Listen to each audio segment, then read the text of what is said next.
1편에서 미지가 언니 미래에게 황당한 제안을 했었죠. 그 이야기를 이어서 지금 바로 2편 시작하겠습니다.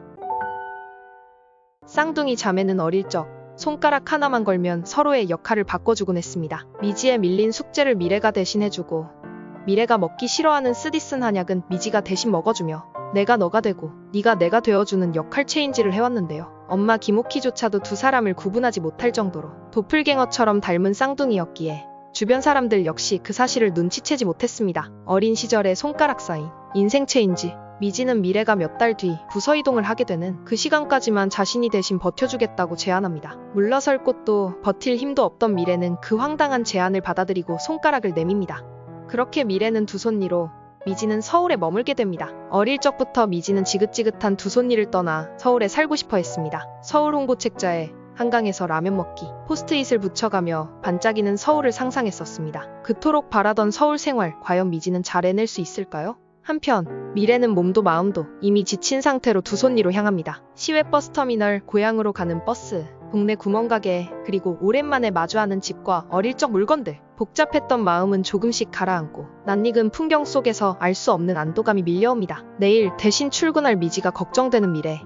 회사에서 가만히 있고 나대지 말라고 약속까지 받았지만 엉뚱한 미지가 잘할지 걱정이 됩니다. 다음 날 미래는 외할머니가 계신 병원으로 향합니다. 미래가 미지 대신해야 하는 역할이 외할머니 간병이었던 거죠. 외할머니 강월수는 미래를 따뜻하게 보며 쓰다듬어 주십니다. 어릴 적부터 미래와 미지를 한눈에 구분하는 유일한 한 사람, 외할머니.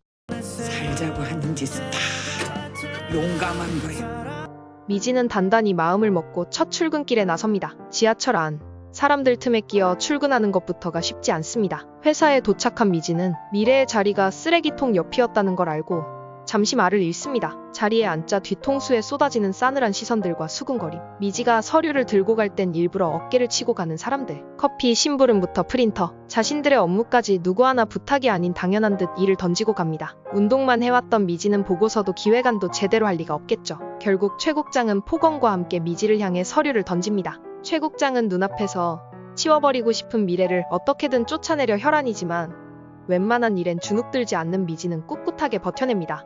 미래는 어제와는 다르게 하루를 시작합니다. 집안 구석구석을 청소하고 오래된 창고까지 정리하며 조금씩 일상을 되돌려보려는 움직임을 시작하죠. 밤이 되면 미지와 통화를 하며 회사에서 있었던 일들, 어릴 적 기억, 각자의 일상을 나누며 서로의 삶을 조금씩 들여다보며 이해하기 시작합니다. 그때 미지가 깜빡했다며 창원홍원 얘기를 전해주는데요. 청년 대상 지자체 취업 프로그램을 맡고 있는 호수의 엄마 연분홍. 제대로 된 계획 없이 지내는 미지를 강제로 프로그램에 참여시킨 겁니다. 그런데 이력서에 쓸만한 스펙 하나 없는 미지는 때마침 사람을 구하던 창원홍원에 취업하게 된 거죠. 미래는 다음 날부터 얼떨결에 딸기밭으로 출근해 생전 처음 해보는 몸쓰는 일에 나서게 됩니다.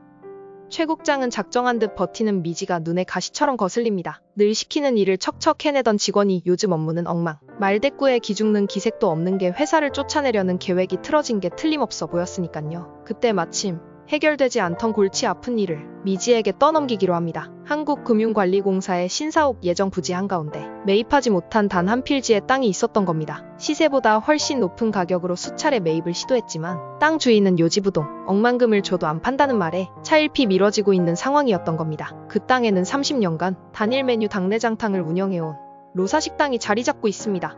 식당은 1층, 그리고 주인 김로사는 2층에 살고 있었죠. 폐쇄적이고 단단한 원칙을 지닌 김로사는 오직 중노년 단골 손님으로만 가게를 채우는 인물입니다. 젊은 시절 시를 썼지만 당시엔 주목받지 못했던 김로사는 최근 들어 시가 재조명되며 시집 수익을 전액 한국대 장학금으로 기부하고 있습니다. 그리고 호수는 바로 그 김로사 장학금을 받고 대학에 진학했던 겁니다. 미지는 예상치 못한 첫 프로젝트를 맡게 되고 그 누구도 돌리지 못했던 김로사의 마음을 과연 바꿀 수 있을까요? 미래는 김노사를 찾아가지만 쉬울 리 없습니다. 김노사의 마음을 움직여보려 과일 바구니를 사서 가기도 하고 청소를 도와주기도 하고 어느 날은 눈물도 보이지만 돌아오는 건 소금 세례와 문전박대. 다신 찾아오지 말라는 말만 듣습니다. 한편 호수는 한국금융관리공사의 법률 자문을 맡게 됩니다. 업무 미팅차 회사를 방문한 뒤 돌아가는 길 뜻밖에도 미지와 마주치게 되는데요. 오늘도 로사 식당에서 쫓겨나 성과 없이 회사로 터벅터벅 걸어가는 미지. 그 순간 호수는 스쳐 지나가는 미지의 얼굴에서 유년 시절 기억을 떠올립니다. 하지만 서울, 회사 앞에서 미지를 다시 만날 거라곤 생각하지 못했던 호수는 일시적인 착각이라 여깁니다. 회사로 복귀하려던 호수는 망설이다가 미지에게 저녁을 함께 하자고 제안합니다. 그렇게 두 사람은 유년 시절 서울에서 만나면 같이 하자고 약속한 한강에서 라면 먹기, 그리고 한강야경을 구경하게 됩니다. 한강을 바라보고 앉은 두 사람. 미래는 어릴 적 호수의 속마음을 얘기하는 유일한 친구였고 그때처럼 자신의 마음을 털어놓게 됩니다. 그날 이후로 둘은 우연히 반복되고 조용했던 호수의 일상에 미지가 벌컥벌컥 들어오게 되죠. 호수는 업무차 다시 미래 회사를 방문하고 회사 사람들의 대화를 통해 미래의 상황을 알게 됩니다. 호수는 문제의 전말을 조사하며 1년 전 최국장의 비리 내용, 고발했던 동료는 이미 회사에서 내쫓긴 상태, 내부 고발자의 편을 든 미래는 최국장의 앙심과 집단 괴롭힘을 당하고 있다는 이야기였습니다. 원래 어두운 데서 잘 보이는 것들이 있더라고요. 도와줄게, 내가. 미래는 창화농원으로 첫 출근을 합니다. 농장주님을 찾으려 하지만 보이지 않고 대신 딸기밭에 어울리지 않는 분위기의 한 남자가 농장주라는데요. 농촌 텃세를 능글맞고 유들유들한 성격으로 이겨낸 초짜 농장주 한세진. 군뱅이만 봐도 질겁하고 농사꾼 같지 않은 옷차림과 행동을 합니다. 유일한 피부치였던 할아버지가 돌아가시며 남긴 딸기밭. 이곳의 의미를 찾아 귀농한 그는 용감하게 혼자 농사를 시작했지만 1년 만에 포기하고 결국 일꾼을 모집하게 된 상황입니다. 농촌과 어울리지 않는 외모와 태도의 한세진. 알고 보니 해외 명문대 출신에 업계에서 고액 연봉을 받는 탑펀드 매니저 출신이었습니다. 농사꾼 할아버지 손에 흙 묻히지 않겠다며 독하게 공부했지만 결국 돌아가신 할아버지가 버리지 못한 딸기밭으로 모든 걸 내려놓고 돌아온 사람이죠. 자전거를 처음 배우는 미래와 트럭 운전을 처음 배우는 농장주. 속 타는 건 두 손리 마을 사람들 뿐인 듯 보입니다. 여기까지 tvN 새 드라마 미지의 서울 2편 스토리 파헤치기였습니다. 재밌게 들으셨나요? tvN 미지의 서울 5월 24일 토요일 첫 방송을 앞두고 있습니다. 쌍둥이 자매의 거짓말로 시작된 인생체인지, 서로의 삶을 살아보며 진짜 자신을 찾아가는 이야기. 개인적으로 유미래와 한세진의 두 손니 딸기밭에서 펼쳐질 케미가 기대됩니다. 끝까지 시청해주셔서 감사합니다.